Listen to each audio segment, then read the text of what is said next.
안녕하세요. 저는 일찍 사별을 하고 홀로 아들을 키워온 60대 엄마입니다.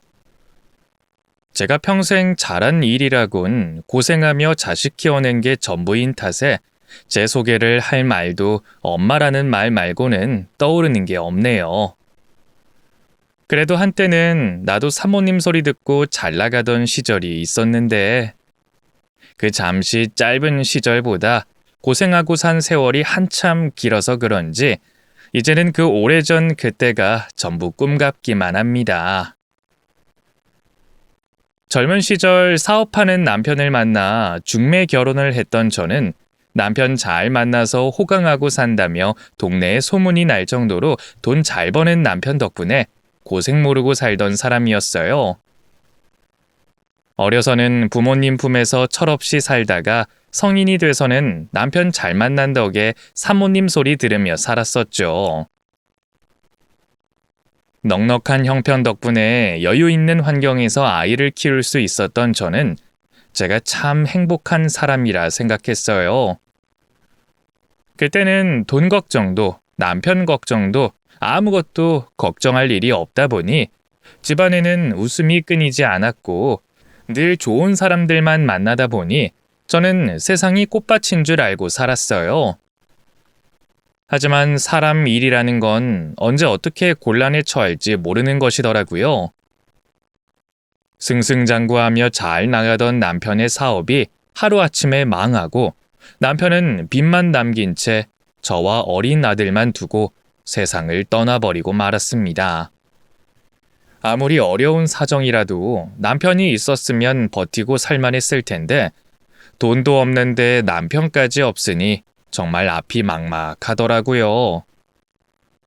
게다가 시집와서 여태껏 고생 모르고 살았던 탓에 제가 자력으로 혼자 아이를 키우고 살아갈 엄두가 나지 않았어요. 나 혼자 고생시킬 거면 차라리 나도 데려가지 싶어 먼저 떠난 남편에게 원망만 들었습니다. 그래서 가끔은 다 포기하고 싶을 정도로 힘들었지만 저는 아들을 바라보며 견딜 수밖에 없었어요. 아무것도 모르는 어린 것이 아빠 보고 싶다고 울면서 저만 바라보고 있는데 제가 그런 아들을 어떻게 외면할 수 있겠어요. 그렇게 혼자 버텨야만 했던 저는 안 해본 고생 없이 갖은 일을 하며 어렵게 아들을 키웠습니다. 남의 집 식모살이부터 힘들고 더러운 청소일까지 힘들고 고되고 서러웠지만 저는 일을 쉴 수가 없었어요. 그래도 다행히 그런 어려운 환경에서도 아들은 잘 자라줬습니다. 아버지가 일찍 떠나버려서 철도 일찍 든 아들은 제가 일하는 사이 훌쩍훌쩍 자라 있었어요. 시키지 않아도 알아서 청소하고 말도 잘 듣고 거기다 공부까지 잘하는 바람에 저는 그런 아들 보는 낙으로 살았습니다. 마음씨가 따뜻하고 기특하기까지 한 아들은 제 인생의 유일한 자랑거리였어요. 그렇게 아들 하나 바라보며 열심히 살아온 덕분에 저는 아들을 명문대에 보내고 명문대를 졸업한 아들은 남들이 모두 부러워한다는 대기업에 입사를 하게 됐습니다. 대학 졸업에 취직까지 시켰으니 이제 더 바랄 게 없다 싶었는데 사업하던 지 아버지 핏줄이라도 이어받았는지 몇 년 뒤 아들이 대뜸 사업을 하고 싶다는 말을 하더라고요. 정작 애 아빠는 너무 어릴 때 떠나버려서 자기 아빠가 무슨 일을 했는지 기억도 못할 녀석이 말입니다. 저로서는 아들이 그냥 안정적인 직장 생활을 했으면 싶었지만 자기가 꿈이 있다니 그걸 차마 반대할 수가 없었어요. 결국 저는 얼마 없는 전 재산을 다 털어 아들의 사업 자금으로 보태줬고 아들은 그 돈과 퇴직금을 합해 작은 사업을 시작하게 됐습니다. 집에서 살림만 하며 굳은 일만 하고 산 저는 아들이 그 똑똑한 머리로 무슨 일을 하는지 잘 알지 못했어요. 친절한 아들이 몇 번이고 설명을 해줬지만 죄다 컴퓨터의 복잡한 이야기라 머리에 잘 들어오진 않더라고요. 여러분들을 위해서 대충 설명하자면 만보기 같은 건강 관련 어플을 개발해서 돈을 번다고 하더라고요. 아무튼 아들은 그 어렵다는 사업을 묵묵히 고생하며 열심히 해나갔습니다. 전 재산 털어준 저한테 미안해서라도 어떻게든 성공하겠다며 쉬지도 않고 노력하던 아들이었어요. 그렇게 열심히 하던 아들은 몇 년 만에 직원까지 두며 사업을 점점 키워갔습니다. 방 한켠에서 컴퓨터 만지며 머리 싸매던 녀석이 이제는 번듯한 건물에 사무실까지 차려두고 사장님 소리 들으며 돈도 잘 벌더라고요. 회사 다닐 때도 대기업 직원이라 부족함이 없다 싶었는데 사업이 성공하고 나니 그 시절 벌이는 벌이도 아니었어요. 이제는 정말 억소리 나는 연봉을 벌면서 번듯한 사업가가 됐는데 그런 걸 보니 남편을 닮아서 아들도 사업 수완이 있는 건가 싶더라고요. 그러자 아들은 이제 제 고생을 끝내주겠다며 제 노후를 책임질 테니 일을 그만두라고 하더라고요. 하지만 아들 덕볼 생각이 없던 저는 사지 멀쩡할 때까지 제 힘으로 살고 싶었습니다.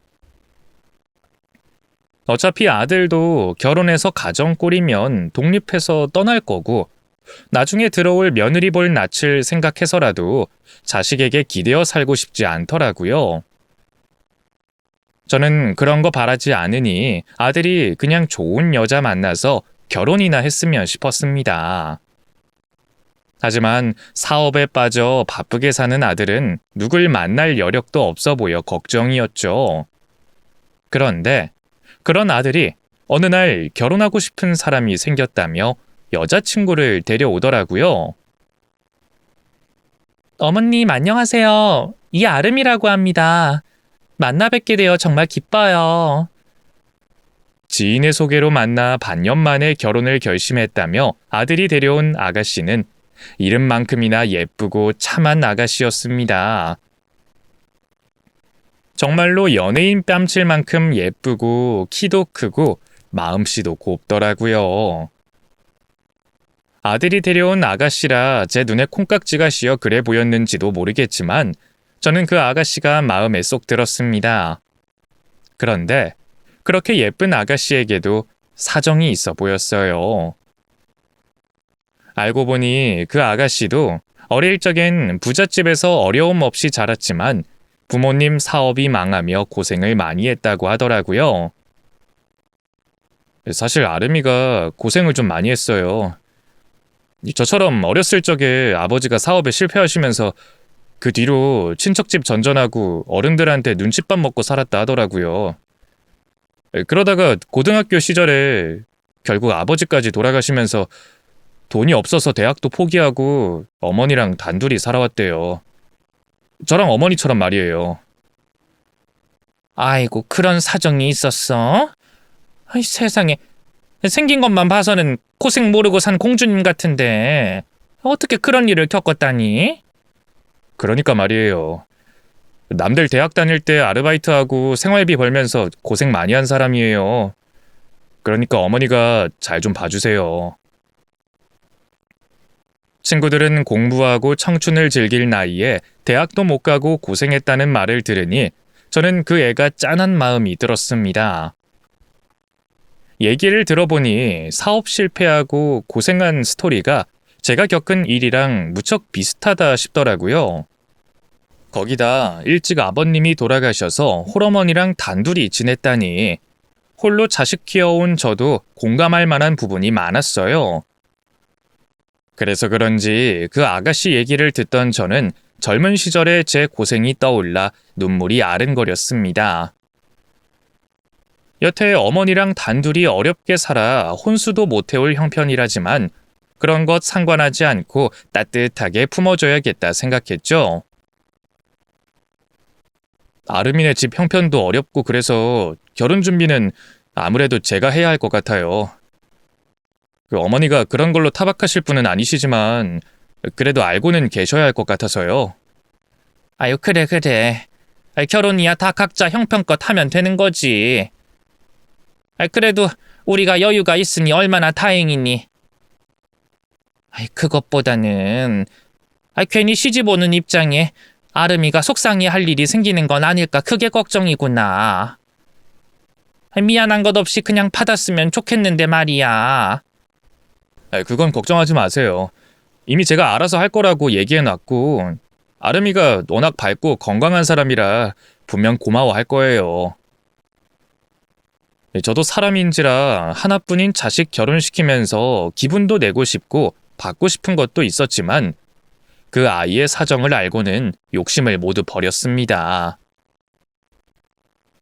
혼수도 못해올 형편이라는데 예물 예단할 여력은 더 없겠다 싶어 그냥 바라는 게 없기로 다짐했네요. 어차피 결혼은 아이들끼리 하는 건데 제가 욕심을 부린다 해서 뭘 하겠어요. 그렇게 저는 아이들끼리 마음 맞춰서 형편껏 결혼 준비를 잘 하길 바랬습니다. 그리고 얼마 뒤 상견례 날짜를 잡고 드디어 사돈을 만나게 됐죠. 저와 비슷한 고생을 하셨다는 얘기에 하루빨리 만나 뵙고 싶었네요. 하지만 막상 만나보게 된 사돈은 제 예상과는 사뭇 달랐습니다. 예비 며느리를 진심으로 반겼던 저처럼 사돈도 그러실 거라 기대했는데 사돈께서는 저희 아들이 어디 마음에 들지 않으시는 건지 자꾸 지적을 하시더라고요. 저는요, 저희 아름이 정말 곱게 키웠어요. 애 아빠 사업 망하고 경제적으로 여력은 없었지만 여자로서 늘 사랑받고 대접받게 키웠다고요. 보시다시피 저희 딸이 너무 예쁘게 생겨서 피곤한 일이 많거든요. 근데도 그런 애를 연애도 안 시키고 참 곱게 키웠습니다. 가짜는 연애하다 인생 종치느니 제대로 된 남자 만나서 결혼시키려고요. 근데 사위가 제 기대만큼은 아니네요. 아유, 그러세요? 저희 아들이 모자란 점이 많아서 그렇습니다. 그래도 혹시 어디가 마음에 안 드시는지 얘기해 주실 수 있으실까요? 아니, 뭐 제 말을 오해하시면 안 되는데 그 아드님이 별로라는 게 아니라 저희 딸에 비해 좀 모자라다는 말이에요. 저희 딸이 워낙 예쁘고 괜찮으니까 비교가 될 수밖에요. 사실 저희 딸 외모 정도면 어디 가서 연예인 대접받는데 이 정도면 변호사 의사들한테도 선짜리 많이 들어오거든요. 여자는 외모가 능력이라 그러잖아요. 그래서 저는 사자 사윗감을 기대했는데 갑자기 김서방을 데려오기에 좀 걱정을 했었네요. 사돈은 자기 딸 정도면 변호사 의사 사윗감을 충분히 봤을 거라며 저희 아들이 아쉽다는 말을 제 앞에서 가감없이 전했습니다. 그래도 김서방이 워낙 저희 집에 잘하려고 하고 돈은 잘 번다니까 그거 보고 결혼시키는 거예요. 그 정도면 그래도 우리 딸 고생은 안 시킬 것 같아서. 그러니까 사돈께서도 저희 딸 괜히 시집살이 시키거나 구박하지 마시고 곱게 대해주세요. 제가 정말 어렵게 키운 딸이니까요. 예, 그럼요. 저도 아름이 곱게 생각하고 있습니다. 저도 아이들끼리 잘 사는 것 말곤 바라는 게 없거든요. 그러니까 걱정 안 하셔도 됩니다.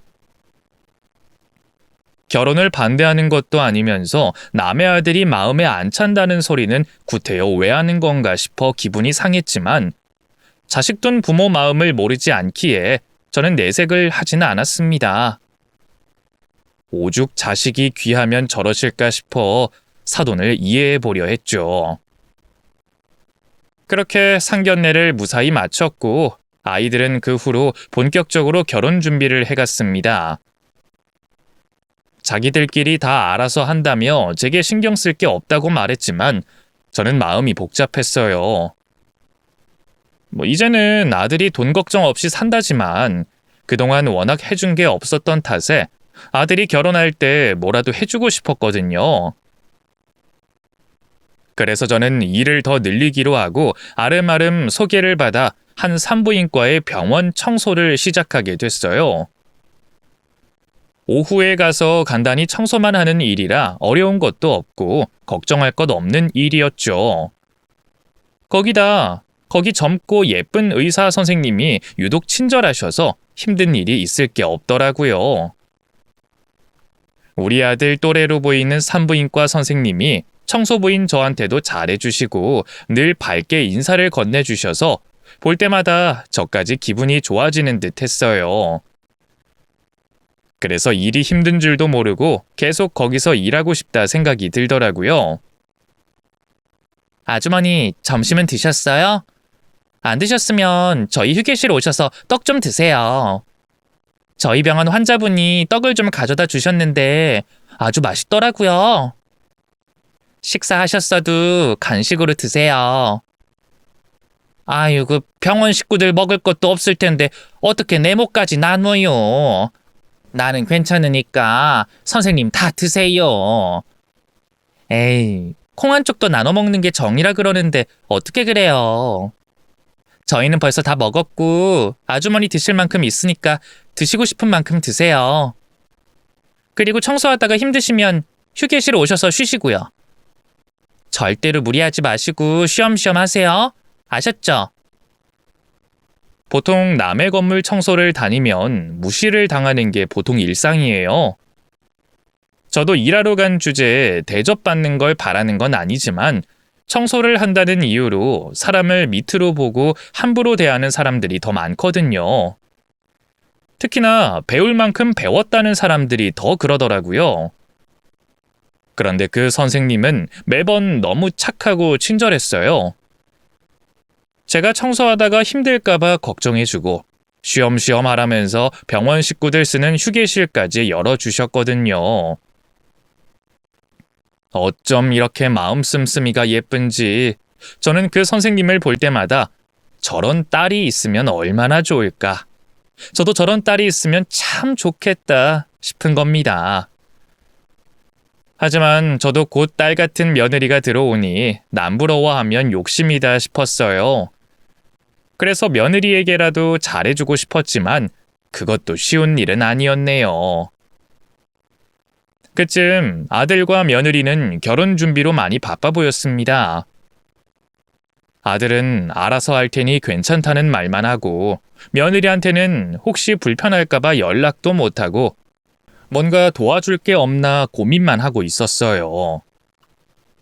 그 집 사정을 생각해서 예물 예단은 생략하기로 했지만 며느리에게 작은 선물이라도 하고 싶었던 저는 결국 며느리에게 전화를 하게 됐죠. 청소를 하고 잠시 쉬는 참에 예비 며느리에게 전화를 걸었는데 그 애는 제 전화를 별로 반기지 않는 듯 보였어요.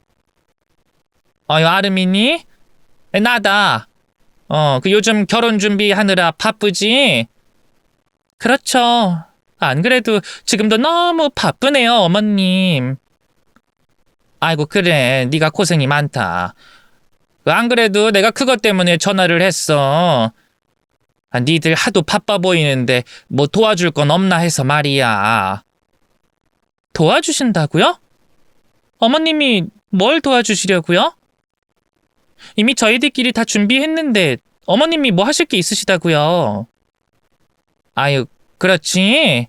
내가 도와줄 건 별로 없으려나? 아니, 그 마음은 도와주고 싶은데 정원이도 내가 할 일이 없다고 하니까. 아름이 너도 이래저래 바쁠 것 같고 그래서 궁금한데 연락을 못했구나. 어머님, 그래서 지금 궁금하신 게 뭔데요? 길게 얘기하지 마시고 할 말만 하세요. 궁금하신 게 있으시면 정환 씨한테 연락하시지. 굳이 정환 씨도 없이 저한테 연락하신 이유가 뭐세요? 어머님, 설마 저한테 시어머니 노릇하려고 그러시는 거예요? 벌써부터 이러시면 정말 곤란해요.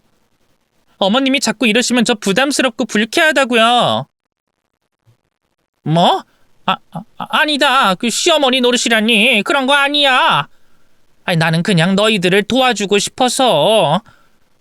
아니, 혹시 나한테 부탁할 거라도 있을까 싶어서 연락한 거지. 아니, 며느리 괴롭히려고 그런 게 아니야. 아이고, 그 서운하게 왜 그렇게 생각을 하니, 정말.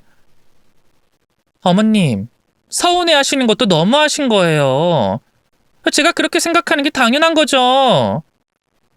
며느리들 중에 시어머니 전화 반길 사람이 누가 있어요?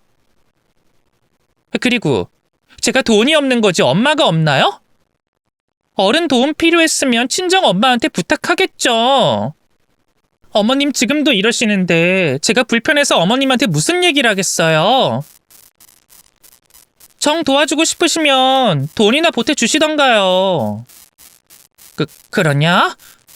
그래, 그렇겠구나. 맞네. 사돈도 계신데 너도 그쪽이 편하겠지. 내가 생각이 짧았구나. 그래. 그럼 나는 정환이 통해서 용돈이라도 보내마. 나는 그냥 노파심에 뭐라도 해주고 싶어서 그랬던 건데 기분 상했다면 미안하다. 상견례 이후로 아이들이 바빠 보여 선뜻 연락도 하지 못했었는데 오랜만에 통화한 예비 며느리가 저를 불편해하는 겁니다. 저는 그냥 도움 줄 게 없나 싶어 말을 꺼낸 건데 제가 벌써부터 시어머니 노릇하려는 줄 알고 난색을 표현하더라고요.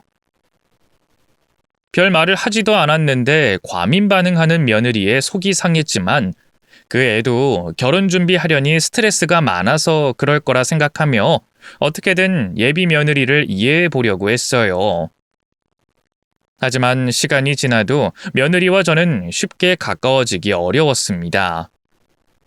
그리고 그러던 어느 날 믿을 수 없는 일이 벌어지고 말았습니다. 그날은 아이들의 결혼이 한 달도 채 남지 않은 시점이었어요. 여전히 산부인과 청소 일을 하던 저는 복도에 있는 화장실 청소를 하던 중 누군가의 통화 소리를 듣게 됐습니다. 화장실에서 전화하는 사람이 한둘이 아니니 별스럽지 않은 일이었지만 그날 그 목소리는 도저히 그냥 지나칠 수가 없었어요. 그 목소리가 제 예비 며느리 목소리랑 너무 닮았거든요. 며느리와 닮은 목소리에 저도 모르게 귀 기울여지는데 그 통화 내용은 더 황당하고 기가 막히더라고요.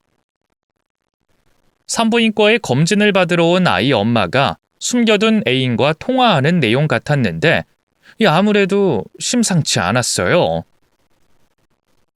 이제 안정기라서 걱정 안 해도 된대. 아이는 잘 크고 있어, 자기야. 그래. 아무것도 걱정할 일 없다니까. 자기가 나만 믿고 있으면 모든 일은 잘 끝날 거야. 아이도 건강하고 곧 결혼식도 코앞인데 더 걱정할 일이 뭐가 있어. 또 왜 그래, 자기야. 뭐가 그렇게 불안한데? 내가 설마 자기 버리고 그놈한테 갈까봐 걱정이야? 그런 말도 안 되는 걱정은 안 해도 된다니까. 애초에 내가 그 사람 좋아서 만난 것도 아닌데 왜 자꾸 그런 생각을 해? 자기 정말 나 못 믿어? 결혼식만 끝나면 된다니까. 정말이야. 그리고 지금 나 하나 좋자고 이러는 것도 아니잖아. 결혼식 올리고 그때 가서 임신 사실만 밝히면 돼. 어차피 그 사람 나 믿고 있으니까 내 말이면 그냥 믿을 거야. 그러고 애 낳기 전에 빌미 잡아서 이혼하고 아이 양육비랑 위자료로 한몫 받아내면 되는 거지. 그 사람 돈이 얼마나 많은지 알아? 거기다 자기 애라 그러면 간 쓸게 다 빼줄 놈이야. 그러니까 우린 조금만 참으면 평생 돈 걱정 없이 살 수 있는 거라고. 이렇게 좋은 기회가 언제 또 올 줄 알고 그렇게 안달이야? 자기는 설마 내가 그딴 놈한테 정말 넘어갔을까봐 그래? 나 그런 남자 취향 아닌 거 알잖아. 내가 얼마나 얼굴을 따지는지 자기도 알면서. 그리고 그 집 엄마는 또 얼마나 진상인지 여차하면 심호 핑계로 이혼할까 싶어. 아니, 언제는 우리끼리 다 알아서 하라고 상관 안 한다 그러더니 말이 바뀐 건지 나한테 전화해서는 벌써부터 심어 노릇 못해서 안달이라니까? 뭐 말로는 내 걱정돼서 어쩐다 하는데 그래서 걱정되면 돈이나 달라 그랬지. 근데 엄마나 아들이나 둘 다 배알이 없는 건지 내가 짜증내는데도 별말 못하고 끊더라? 하여간 정말 가지고 놀기 쉬운 모자야. 이런 집에 시집가는 나는 행운아 아니야? 뭐 얼마 못 갈 인연이지만 하여튼 그런 거 보면 우리가 호구는 제대로 잡은 것 같아. 아무튼 지금 나갈 테니까 곧 만나. 처음엔 설마 했습니다. 예비 며느리의 목소리와 너무나 똑 닮았지만 그 통화를 하는 사람이 제 며느리일 거라고는 생각도 할 수 없었어요. 아이라니, 이혼이라니, 호구라니. 대충 짐작해도 상대방을 벗겨먹겠다 작정한 대화 내용인데 그런 대화의 주인공이 제 아들일 거라는 생각은 하고 싶지도 않았습니다. 그래도 혹시나 싶었던 저는 그 여자가 화장실에서 나올 때까지 기다릴 수밖에 없었고 얼마 뒤 문을 열고 나온 여자가 누구인지 확인할 수 있었어요. 그런데 정말 기막히고 놀랍게도 그 여자가 제 예비 며느리가 맞더라고요. 그 애를 보고 기함한 저는 급히 정신을 가다듬었고 그 길로 예비 며느리의 뒤를 밟게 됐습니다. 통화의 내용이 너무나 심상치 않았던 탓에 그 애가 대체 무슨 꿍꿍이를 부리고 있나 확인을 할 필요가 있었어요. 곧 만나자고 한 사람이 누구인지, 우리 아들 말고 그렇게 다정하게 구는 놈이 누구인지 제 두 눈으로 봐야 했죠. 그렇게 저는 몰래 며느리를 뒤따라 나갔습니다. 그런데 그 애가 큰 길로 나가더니 택시를 붙잡아 타더라고요. 그래서 저도 급히 뒷차를 잡아서 탔습니다. 그리고는 앞차를 따라가 달라고 부탁했죠. 드라마 같은 곳에서나 듣던 얘기를 제가 하게 될 줄은 몰랐는데 살다 보니 별일이 다 있더라고요. 그렇게 무작정 그 애를 쫓아가면서도 저는 이게 무슨 일인지, 정말로 며느리가 우리 아들을 속이고 있는 건지 도통 현실로 받아들일 수가 없었어요. 그렇게 복잡한 머릿속을 애써 지우며 예비 며느리 뒤를 쫓은 저는 어딘가에서 내리는 며느리를 보고 급히 따라 내렸습니다. 그러자 그곳에는 웬 남자가 제 며느리를 기다리고 있었어요. 누가 말해주지 않았는데도 그 남자를 보자마자 제가 찾던 놈이 그 놈이라는 걸 알겠더라고요. 내리면서도 나 혼자 쫓아가도 되려나 괜히 무섭고 손이 덜덜 떨렸지만 남의 며느리 배를 어루만지며 자기 새끼를 찾는 그놈을 보고는 도저히 참을 수가 없었어요. 우리 아기 건강하대? 아무 이상 없는 거지? 그럼 우리 아기는 쑥쑥 잘 자라고 있대. 그러니까 아무 걱정할 필요 없다니까. 아빠가 미안해 아가야. 아빠가 지금은 사정이 있어서 같이 못 있어주지만 우리 조금만 참으면 앞으로 평생 함께 할 수 있어. 호구 하나 잡으면 우리 가족 행복해지는 거야. 애한테 그런 소리 하면 어떡해. 에이, 그냥 하는 소리지 뭐. 애가 벌써 우리 얘기를 듣겠어? 그리고 들으면 또 어때? 사실인걸. 그놈만 모르면 되는 거 아니야? 하긴 그건 그렇지. 우리가 속일 사람은 따로 있으니까. 역시나 뱃속의 아이는 그놈의 아이였습니다. 그리고 두 사람이 말하는 속일 사람이라는 것은 제 아들을 말하는 것이겠죠. 그제서야 예비 며느리의 실체를 알아차린 저는 배신감에 피가 거꾸로 솟는 기분이었습니다. 처음부터 이러려고 내 아들을 속였던 건지 내 아들을 뻐꾸기 애비로 만들려는 저것들의 수작에 화가 나서 참을 수가 없겠더라고요. 그렇게 믿었던 예비 며느리의 배신을 깨달은 저는 더 참지 못하고 달려들 수밖에 없었습니다. 그 가증스러운 것이 내 아들을 속였다는 걸 생각하니 그년의 멱살을 잡지 않을 수가 없었거든요. 야! 이것들이 지금 누구를 속이고 있어? 네가 감히 내 아들을 속였어? 순진한 총각 꼬셔서 남의 새끼 벤채로 돈이나 뜯어내려고? 뭐? 양육비를 받아낼 거야? 순진해서 속이기가 쉬워? 네가 지금 무슨 짓을 저질렀는지 알기나 해? 네가 내 아들한테 무슨 짓을 했는지 아냐고? 어머, 이게 뭐야? 어머님? 어머님, 지금 저 뒤쫓아오신 거예요? 그래! 미년이 저놈이랑 통화하는 거 듣고 내가 너 뒤 밟았다. 순진한 내 아들 기만하고 어딜 가나 했더니 얘가 니년 기둥 서방이냐? 이게 네가 좋아하는 그 얼굴 취향이야? 너는 애 아빠도 있으면서 남편도 따로 두려는 거야? 이거 좀 놓고 얘기해요. 누구 목 졸려 죽는 꼴 보고 싶어서 이래요? 네가 한 짓이 있는데 용서받을 거라 생각했어? 놓고 얘기하긴 뭘 놓고 얘기해? 이 정도로 죽을 리는 없지만 이렇게라도 너 죽일 수 있었으면 좋겠다 정말. 내가 이대로 니년을 살려둘 자신이 없어요. 이 아줌마 대체 뭐야? 아줌마 미쳤어? 어디 산모 멱살을 잡아? 그러다 애 잘못되면 아줌마가 책임질 거야? 아줌마 죽고 싶어? 내가 누구냐고? 나 전혀 시어머니다. 니들이 등쳐먹으려는 호구가 내 아들이라고. 남의 자식 가슴엔 대 못 받고 괴롭혀 놓고 네 새끼는 걱정되냐? 저는 예비 며느리의 멱살을 잡고 앞뒤로 흔들어댔습니다. 어디 입이 있으면 할 말이라도 해보시지 않은 심정으로 멱살을 흔들며 악을 쓰자 고녀는 돼지 멱다는 소리를 내며 자지러졌고 그 모습에 그녀의 기둥서방이 가만히 있지 않았습니다. 저를 떼놓겠다고 달려들어서는 저를 정말 죽이기라도 할 것처럼 제 멱살을 잡아채더라고요. 그놈도 며느리랑 똑같다 싶어서 그놈이라도 두들겨 패고 싶었지만 환갑이 넘은 제가 혼자 젊은 남자를 당할 수는 없었습니다. 그놈은 저 같은 노인은 한 주먹거리도 안 된다는 듯 저를 예비 며느리에게서 떼어내며 거칠게 밀치더라고요. 그렇게 저는 한순간에 바닥에 패대기 쳐졌고 그 순간 그놈이 높게 손을 들어 올리는 걸 지켜볼 수밖에 없었어요.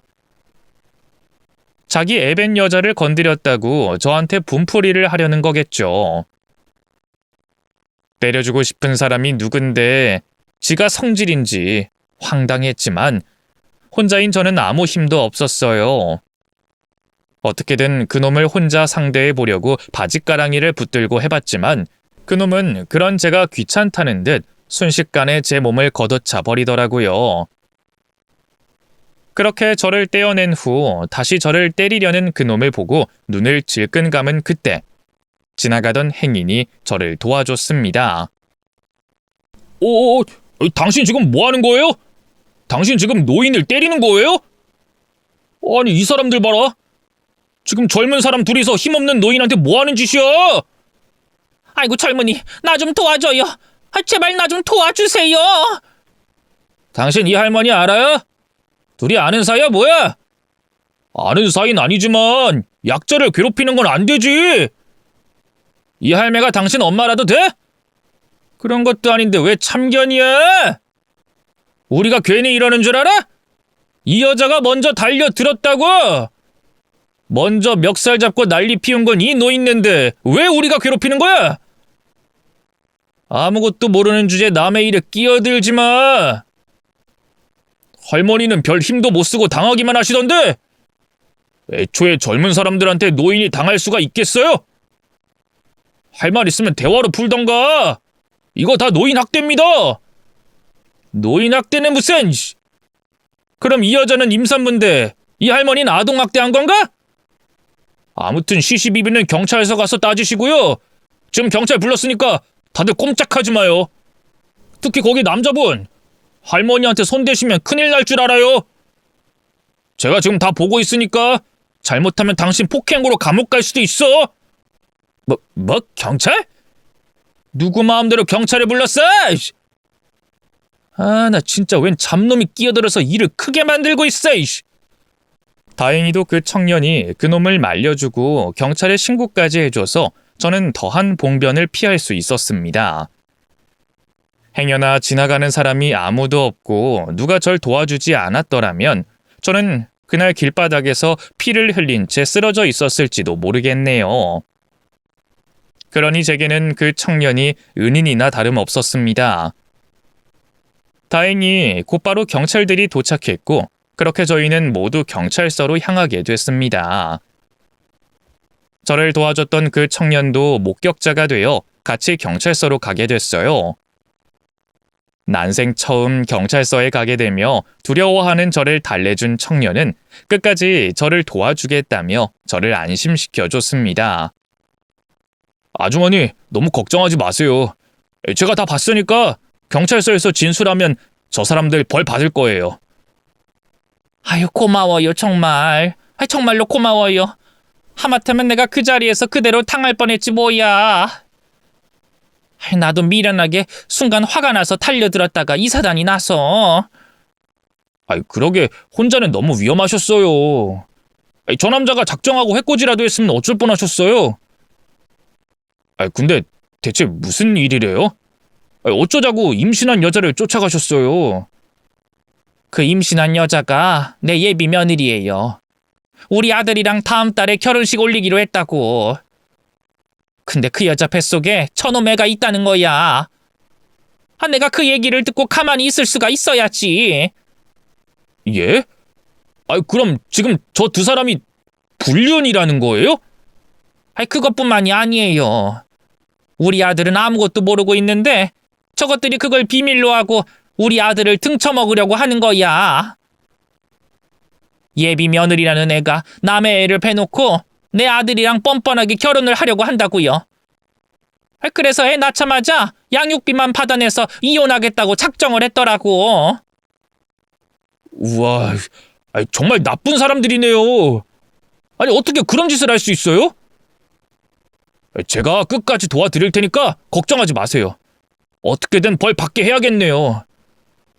저런 인간들이 그냥 풀려나면 사회에도 안 좋은 일이잖아요. 오늘 처음 만난 청년이 제 사정을 알고는 자기 일처럼 안타까워하며 도와주겠다는 말이 저는 너무나 고마웠습니다. 그렇다고 생판 모르는 남에게 폐를 끼치는 건 미안했지만 그 청년 말대로 저도 그것들이 꼭 죗값을 치르길 바랬어요. 그렇게 경찰서에서 조사가 시작되며 저는 예비 며느리와 그 기둥서방을 폭행으로 고소하기로 했고 나중에 아들을 통해 혼인빙자 사기로도 고소하기로 경찰과 상담했습니다. 그러자 그걸 듣고 있던 예비 며느리가 갑자기 억울하다며 눈물 콧물을 짜고 들어 눕더라고요. 그리고는 갑자기 배가 아프다며 제 탓을 하는 겁니다. 배가 너무 아파요. 우리 아이 잘못된 것 같아. 저 여자가 임신한 나를 걷어차고 때리는 바람에 아까 충격을 받았거든요. 그 충격 때문에 애가 잘못된 것 같아. 경찰 선생님들, 저를 가지고 그럴 게 아니라 저 노인을 벌 주세요. 난 아무 짓도 안 했는데 왜 죄 없는 임산부를 건드려? 내가 설령 바람을 피웠다 한들 아직 결혼한 사이도 아닌데 그게 중요해요? 그런데도 내가 무슨 천인 공노할 짓을 했다고 사람을 패? 저 할머니가 지금 우리를 폭행하고 고소하겠다고 하는데 이게 말이 되나요? 임신한 여자를 때린 노인은 죄가 없나요? 일단 알겠고 진정 좀 하세요. 저희도 양쪽 얘기를 다 들어봐야 할 거 아닙니까? 지금 할머님 얘기 먼저 듣고 있으니까 좀 기다리세요. 지금 내가 그냥 맘 놓고 기다리게 생겼어요? 그리고 내가 지금 배가 아프다니까? 산모를 구금시키는 거 이거 불법 아니야? 아이고 배야. 아이고 사람 죽겠네. 이러다가 우리 애 잘못되면 당신들이 책임질 거야? 자기야, 괜찮아? 많이 아파? 아이씨, 이거 지금 조사가 중요해요? 임산부가 배가 아프다잖아. 얼른 병원부터 보내줘야 할 거 아니에요? 예? 알겠어요. 일단 병원부터 가시죠. 예비 며느리는 경찰서를 벗어나고 싶어 그런 건지 갑자기 되도 않는 꾀병을 부리기 시작했습니다. 조금 전까지만 해도 따박따박 따져가며 말만 잘 하던 애가 갑자기 배가 땡기고 아프다며 난리를 부리더라고요. 그러자 며느리의 기둥 서방까지 예비 며느리 편을 들면서 둘이 짜고 치는 고스톱이 시작돼 버렸어요.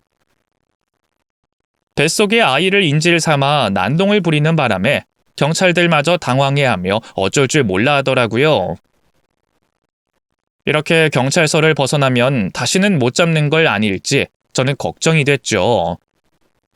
그러자 그때 옆에 있던 청년이 또 나섰습니다. 경찰 선생님들, 설마 이 사람들 이대로 보내줄 건 아니죠? 사기 폭행으론 구속 수사할 것 같지도 않은데 이렇게 보내고 나면 이 사람들이 어디로 튈지 누가 알아요? 아니면 아무 병원이나 가서 가짜 진단서라도 끊어오면 수사도 못 해보고 흐지부지 될 텐데 그냥 보내는 건 아니죠. 아이, 그렇다고 임산부가 아프다는데 그냥 둘 수도 없잖아요. 그러지 말고 제가 아는 병원이 있는데 거기로 가시죠. 사실 저희 사촌 누나가 산부인과를 하거든요. 지금 거기 전화해서 구급차 보내라고 할게요. 그리고 제가 같이 가서 진찰 받고 무사한 거 확인하고 괜찮으면 다시 데려와서 조사받게 하죠. 어때요? 그 길로 경찰서를 벗어나서 며느리가 배째라고 나오면 다시 수사를 할 때까지 한참 걸릴 거고 겨우 폭행의 사기 수사를 경찰들이 열심히 해줄 것 같지도 않겠다 싶었는데 제가 걱정하던 것을 그 청년도 똑같이 염려하고 있었더라고요. 그런데 알고 보니 그 청년의 사촌 누님이 산부인과 선생님이시라니. 청년이 믿을 만한 자기 사촌 누나에게서 진료를 받게 하겠다며 저를 도와주는 겁니다. 그러자 꿍꿍이가 들통났다 싶었는지 며느리와 기둥서방은 난리를 피며 거절했지만 어쨌든 병원을 보내주겠다는 말에 더 이상 될 핑계가 없어 결국 저희 뜻대로 할 수밖에 없었어요. 그렇게 그 청년의 사촌 누나가 있다는 병원을 가게 됐는데 아니 글쎄 그 병원이 제가 일하고 있는 바로 그 병원이었던 겁니다. 제 예비 며느리가 오전에 진찰을 받고 왔던 그 산부인과 말이에요. 어떻게 이런 인연이 있는지 너무 놀랍더라고요. 그리고 덕분에 일이 더 쉬워지게 됐어요. 이미 예비 며느리가 이 병원에서 진료를 받은 적이 있었으니 그것들도 괜히 돌팔이라느니 뭐니 헛소리를 못하게 됐잖아요. 그렇게 아기 핑계로 수사를 거절하려던 예비 며느리는 정직한 의사 선생님에 의해 꾀병임이 드러나게 됐습니다. 이미 안정기도 지났고 아이가 활동이 클 시기가 아니라서 조사받고 하시는 데는 전혀 위험이 없으세요. 지금 시기엔 운동을 하셔도 되고요.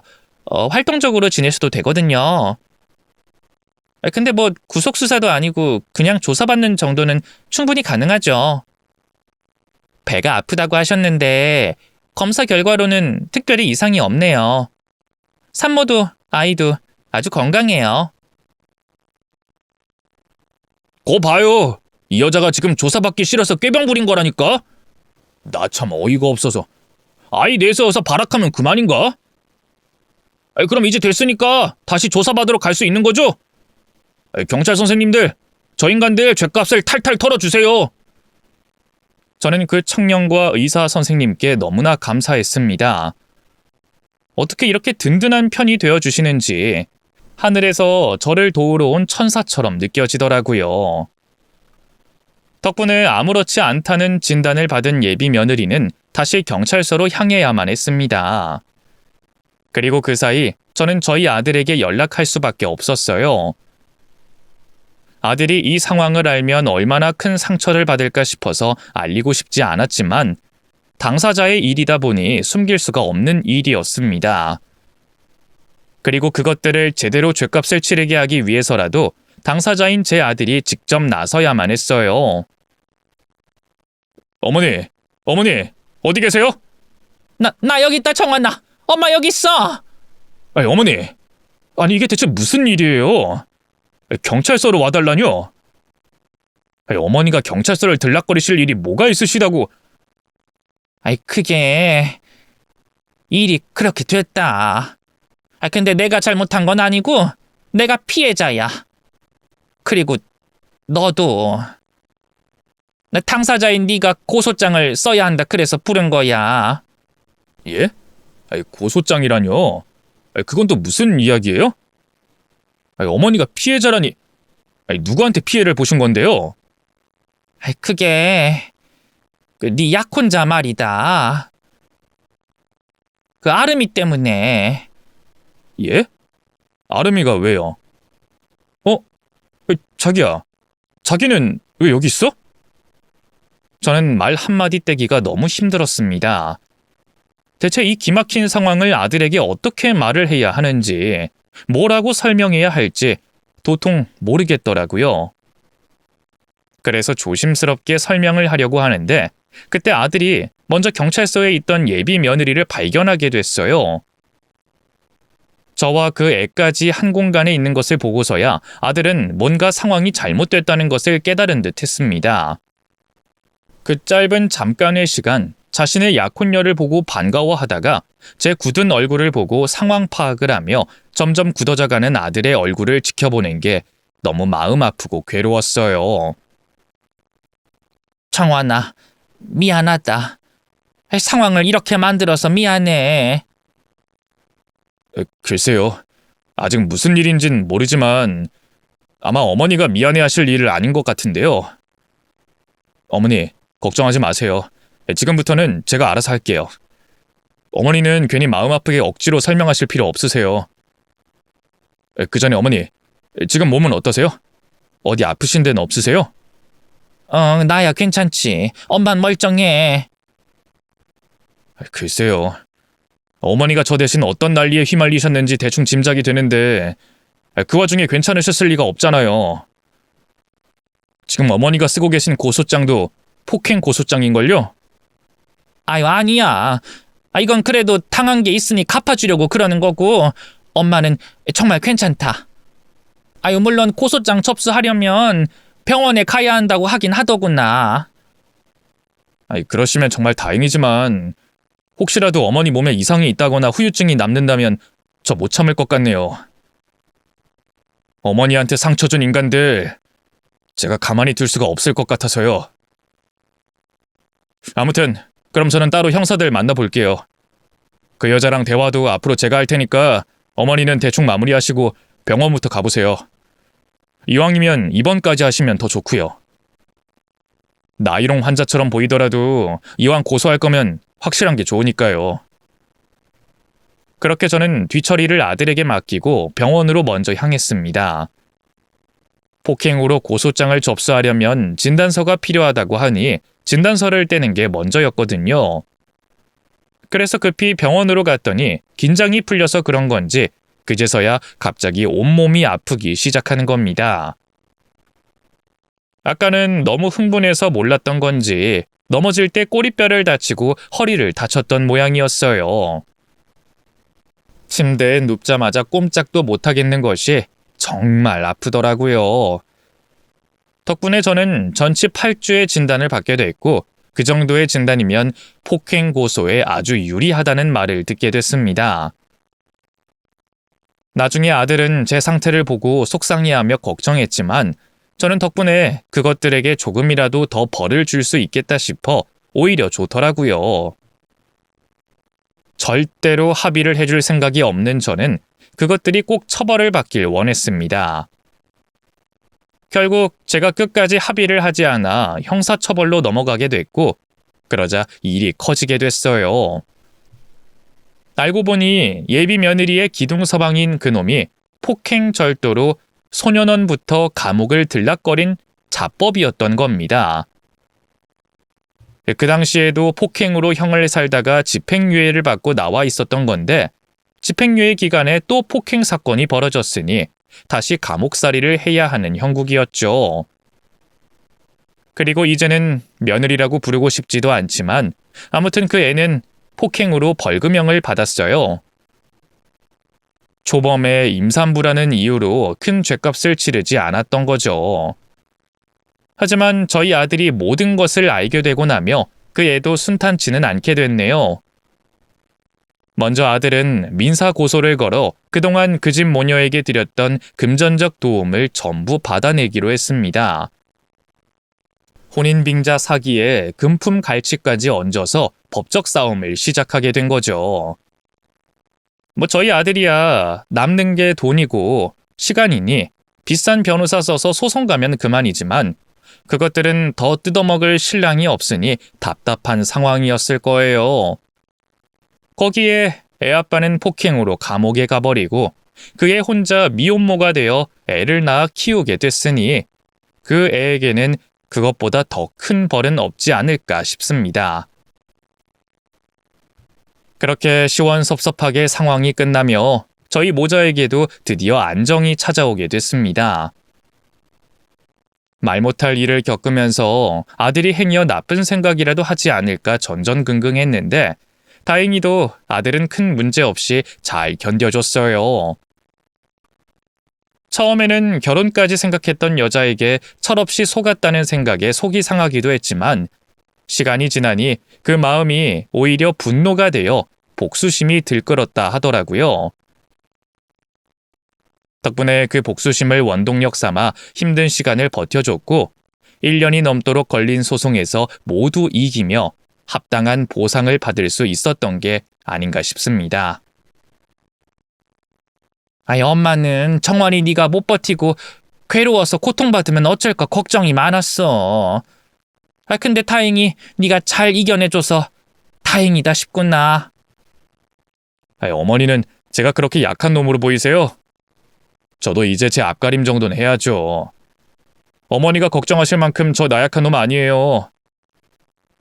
물론 속은 상하긴 하지만 어쩌겠어요. 그렇다고 속은 제가 잘못된 것도 아니고요.